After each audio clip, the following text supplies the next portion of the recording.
What's going on, guys? I'm back with Maisha. We're reviewing some movies here today. We've already reviewed the movie Creed. We've done the movie Sicario. Yes. Yes, I got it right. I'm awesome. And we're finishing up right now with Straight Out of Compton. Of course, the Screen Team is all brought to you by Whitworth Gift Chest Jewelers, Fearless Social, and Poplar Bluff Drywall. All right, Maisha, Straight Out of Compton came out summertime of 2015. It's the true story of the rap group NWA. Right. And I'm curious, before we get into the movie, what was your first memory of NWA? Oh gosh. Let's see. I think my first memory of NWA. Actually, we were living in Georgia. I was young. I was a little bitty one, but I remember there was a music station called the Jukebox actually, and I remember "F the Police." But there was just the song, and then I remember seeing the video for Straight Outta Compton, and my mom was very like, no, turn this off. And she didn't censor a whole lot, but that was a little too much. Was a little much for her for a long time. But that's my earliest memory. And I was probably, I don't know, 7. It was right before we moved here. So I remember it. And when we were watching the movie, I thought, man, am I old or was I just too young to be listening to this music? I was too young to be listening to it. Yeah. So the movie obviously has to do with NWA, their early rising to stardom and how they dealt with the stardom. And actually, it gets a little bit past NWA too. You see what each of the members do afterwards. But it was kind of cool to see Dr. Dre and Ice Cube and Eazy-E. And I didn't know that Eazy-E wasn't he wasn't a rapper at first. I didn't either. I actually was I was surprised and I was impressed to see him do so many takes for the very beginning. I mean, because it was absolutely horrid. It was wretched in the beginning, but I loved how they just showed Dre laying out, listening to the music, listening to the records. I mean, and you could just see where all this music came from. Where all his inspiration came from, Yeah, and he was so serious about it, and I loved it. And I also love the fact that they showed him in World Class Wrecking Crew. When that's the band he was in before NWA, and a lot of people don't realize that Dr. Dre used to be in it. It was an R&B group, and I didn't know that. And they had a song out in the 80s. I mean, it was played. I remember listening to it. Yeah. And so when NWA really came big on the scene, it was like World Class Wrecking Crew never happened because it was more R&B. You would never think huge muscle-bound Dr. Dre and R&B group. Yeah. But I love that they referenced it. You got Ice Cube, and Ice Cube is a major player in this story. Obviously, he wrote a lot of the songs. He was one of the key writers, and you kind of tell early on in the film that Ice Cube isn't happy with the business arrangement with Eazy-E and was it Jerry Heller was his name? Jerry Heller. What did you think about the actor who played Ice Cube? It was actually Ice Cube's son. How'd you think he did? I thought he did very well. He channeled his father very well. I thought all the actors did a good job, but him specifically, he really channeled his father's mannerisms. I mean, the little facial tics, just he got it down to a science, and I was impressed.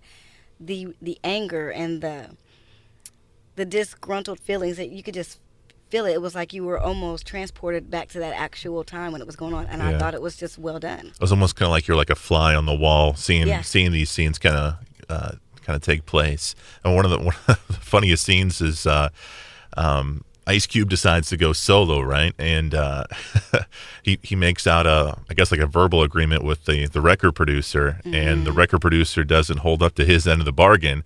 Ice Cube's like, all right, fine. So he leaves. He comes back with a bat and destroys all the records and trophies and stuff like that. And Ice Cube got paid after that. He did, and actually he said that they weren't sure that he was initially going to put that in the movie because everybody. I mean, I actually remember him destroying Brian Barber's office. I remember that being in the news, and so when they said they were going to do the biopic, I thought, I hope they put that in there because that was a poignant moment for him in life, and to see it on the screen, I was like, I couldn't imagine being in the office and him coming in with that bat. Just anybody that walks out that calm when they're talking about not getting paid is not coming back in a calm manner.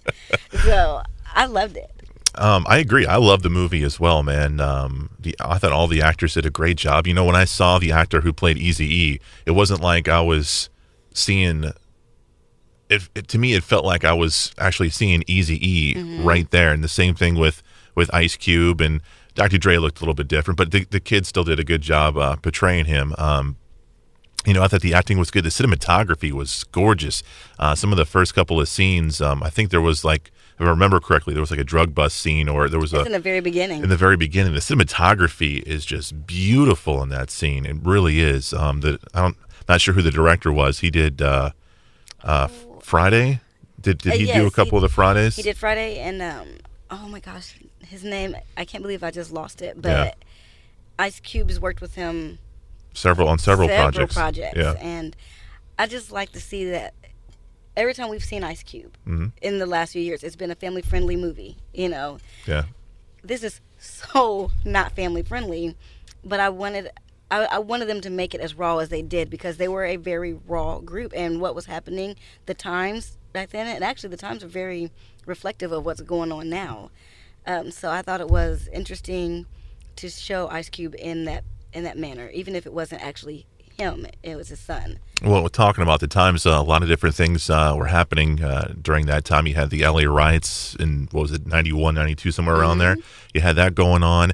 You also had, there was a scene where I guess the FBI comes down on NWA for, the police song. The anti-police song. And, NWA got a lot of heat for that song and stuff like that. So you saw that particular scene, you saw the riot scene, and a lot of different social issues going on with this movie. And I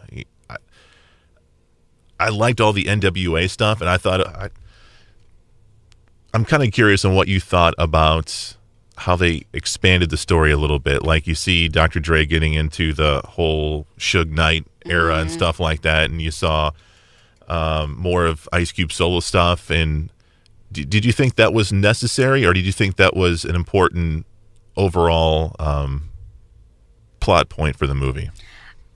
I thought it was. I thought it was necessary, because if they would never have gotten into the issue of Dr. Dre getting with Death Row and dealing with Suge Knight, then they wouldn't have been able to segue into Suge Knight threatening Eazy-E and jumping him, and because Eazy-E was still alive at this point, right. So there's no way, I don't think, that they could have gone from the end of NWA to Eazy-E having AIDS. Right. That there's a lot that happened in between there. They didn't get to show that, they made up with the DOC, and that Eazy and Cube did sit down and did get an opportunity to talk before he died. So I think if they wouldn't have put that stuff there, then a lot of meat would have been left out. I really like that scene where Eazy-E goes to the club to talk with Ice Cube, and he's just like, "Hey man, what's up? How you doing?" And Cube's like, "What you want?" Right. But they put everything aside and became friends again, and Eazy was really excited about starting NWA again, and unfortunately it didn't happen. But all in all, man, I really, really like this movie. Obviously, it's rated R. It's got cussing. It's got some violence and stuff like that. Definitely has some visual nudity. Yeah, it's got that too, which I didn't. That was cool for me, but some people might not like it. Movie's really, really good. Of course, watching the movie reminded me of there's 3 things in this life that I'm scared of. One of them is my mother. Second one is God. The third one is Suge Knight. That guy scares me, man. Suge Knight scares me. So all in all, dude, great choice. Great pick, straight out of Compton. Thanks. You can find it on DVD.